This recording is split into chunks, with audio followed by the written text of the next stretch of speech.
everyone! I just finished watching the Netflix documentary series Ashley Madison, Sex, Lies and Scandal, and I got totally absorbed in the whole story. The three-part series dives into the inner workings of this infamous online dating service for extramarital affairs, along with the shocking data breach that exposed millions of users a decade ago. The show uncovers the chaos that erupted when secrets came to light, revealing the messy realities of infidelity and the personal stories of those who caught up in it. Ashley Madison's users might have been hiding a lot of secrets, but the website itself, launched in 2001, was never shy about who it was targeting: married people looking to have affairs. Its most viral tagline, "Life is short, have an affair," perfectly sums up this bold approach. The name Ashley Madison was intentionally chosen to appeal to women seeking affairs. It combines two popular American girl names, Ashley and Madison, which gives it a friendly and relatable vibe. This choice was all about evoking a sense of sophistication, making the platform feel inviting and classy for its users. By using names associated with charm, the branding aimed to create a safe space for people to explore their desires without judgment. But little did they know it was about to become the center of a scandal that would rock the internet. First, here's a quick rundown of how Ashley Madison works. The site is free for women, but men face limits unless they pay. Instead of a monthly subscription, it uses a credit system. To start a conversation, men must pay 8 credits, but follow-up messages are free. The site also offers real-time chat, where users can buy time with credits. Men have to pay to send messages to women and to read their replies, making it quite different from many other dating sites. Users can also use credits to send gifts or pay to have their messages prioritized in a female member's inbox. This model emphasizes catering to women while charging men for engagement. When Noel Biderman became CEO of the cheating website, he brought on his childhood friend Evan Beck as vice president of sales. Together, they launched an aggressive marketing strategy. Biderman became a familiar face on news programs and daytime TV, often appearing with his wife, Amanda, to promote Ashley Madison. He said the site didn't create cheaters. It simply catered to a demand that already existed. This daring strategy paid off, quickly propelling Ashley Madison into the spotlight, making it one of the most talked about dating services of its era. Their approach not only sparked conversation, but also significantly expanded their user base, turning the site into a phenomenon. Each time the site was criticized on TV, signups increased. They say negative publicity is good publicity, and this approach worked very well for the company.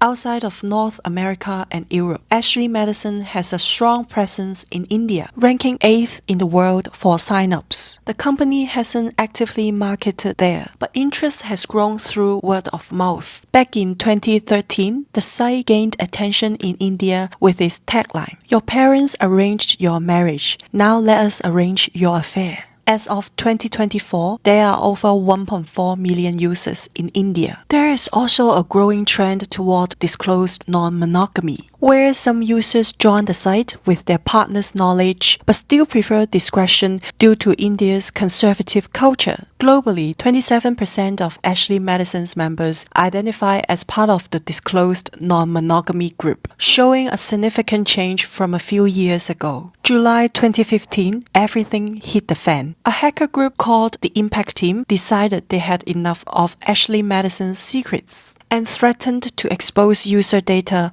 unless the site was shut down. They initially leaked information on 2,500 users to prove their seriousness. But that was just the beginning. Over 60 gigabytes of data were eventually released, revealing names, addresses, and payment histories. This database included users' entries in 3 checkbox lists, detailing their turn-ons, what kind of person they were looking for, and what acts they hoped to perform, along with biographical information like smoking and drinking habits. A second database contained users' email addresses and information about their mailing list subscriptions, which has been the source of many stories due to its searchable nature. Unsurprisingly, email addresses from the UK and US governments, militaries, large corporations, and educational institutions were among those exposed.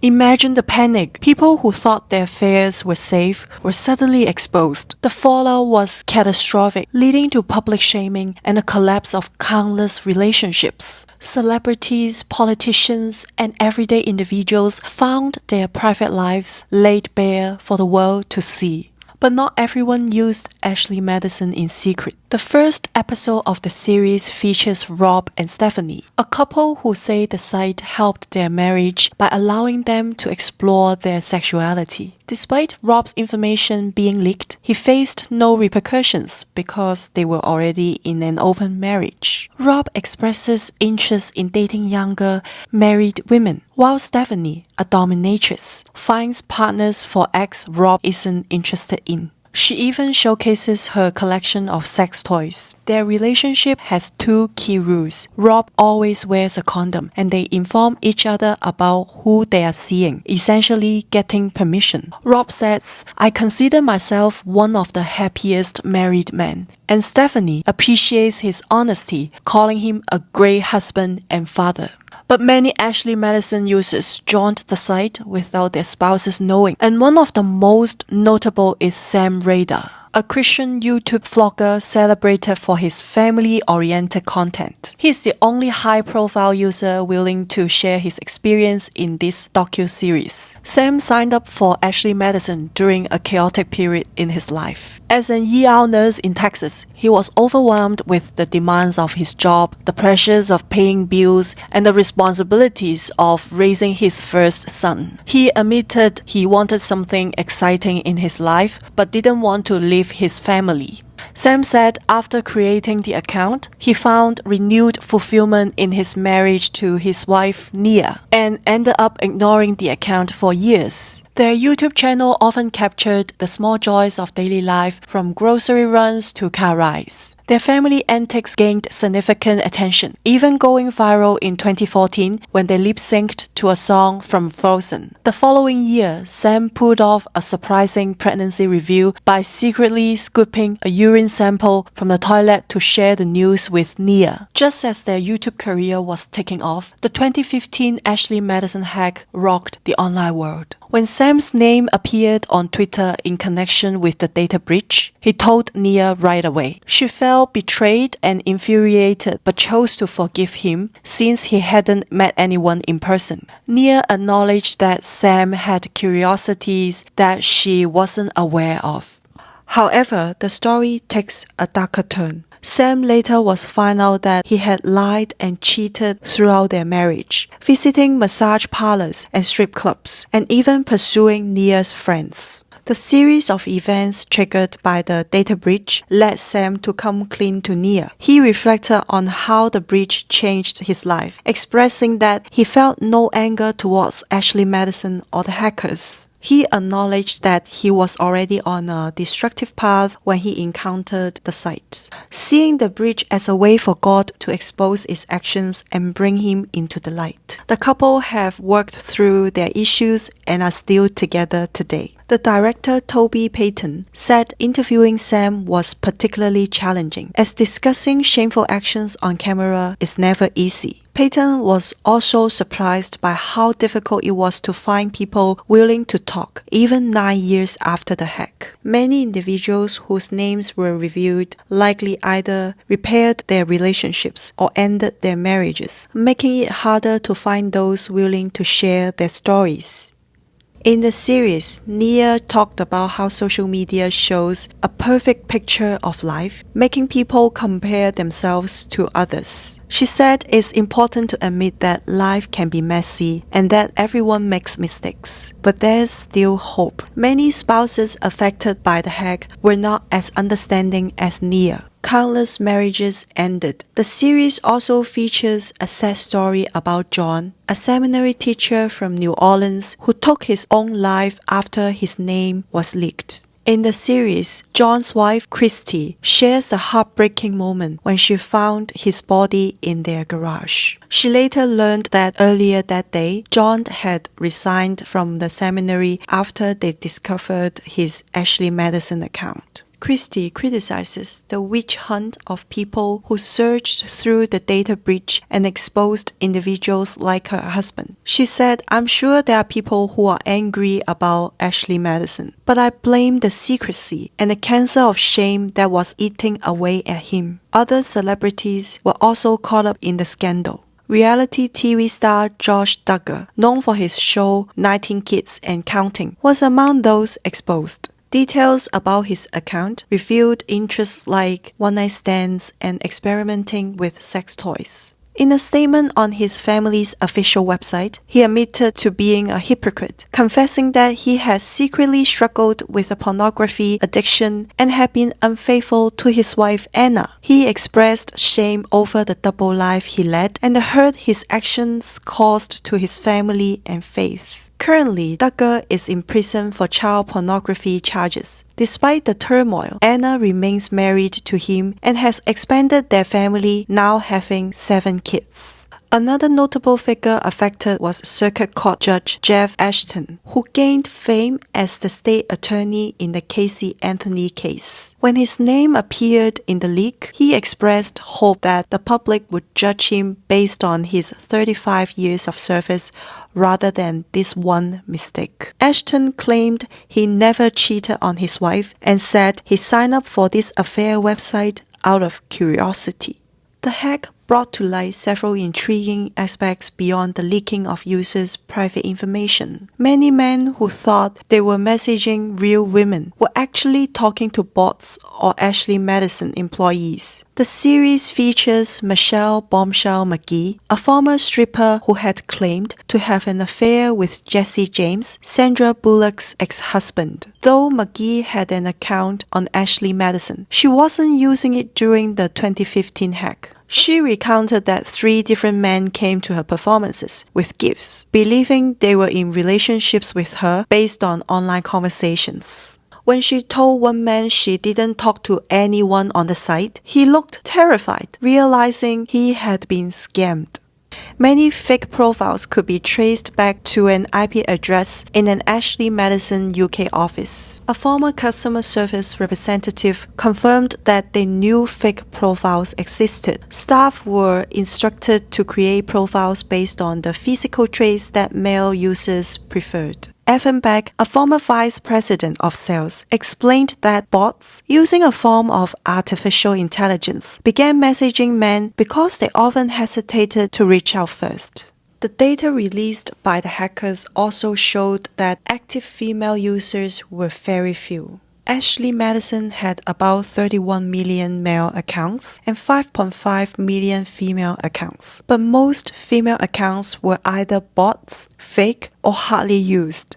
And the site allows users to hide their profiles for free, but deleting accounts, even those created without consent, comes with a $19 fee. The full delete option promises to remove user profiles, messages, usage history, personally identifiable information, and photos. However, data disclosures revealed that this permanent deletion feature didn't truly delete anything. All data was recoverable.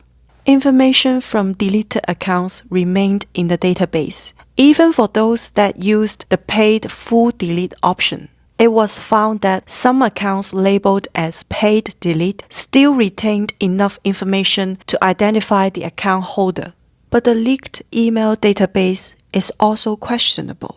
To protect members' privacy, Ashley Madison did not require email verification before account activation. This led some users to sign up with fake emails, while others used emails that were not theirs, such as multiple accounts created with steve@apple.com. Noel Biderman, the former CEO of the site, made a significant profit off infidelity, but he also added a surprising but somehow expected twist to the data breach saga. Before the hack, he portrayed himself as a happily married father who believed in the value of monogamy. acknowledging that many people struggle with it. He said that cheating stems from personal dissatisfaction rather than external influences. However, the narrative took a dramatic turn when a larger data breach revealed evidence of his own infidelity. Leaked emails showed his attempts to arrange encounters with sex workers and other women, raising questions about his commitment to monogamy. Among the most shocking revelations was his investment in an app called What's Your Wife Worth?, a controversial platform that allowed users to assign dollar values to women's attractiveness. Despite the scandal, Biderman remains married to his wife Amanda, who stood by him throughout the controversy. His lawyer emphasized that he, like many of his customers, was a victim of a crime and expressed gratitude for Amanda's support, highlighting Biderman's intention to move forward and rebuild his life.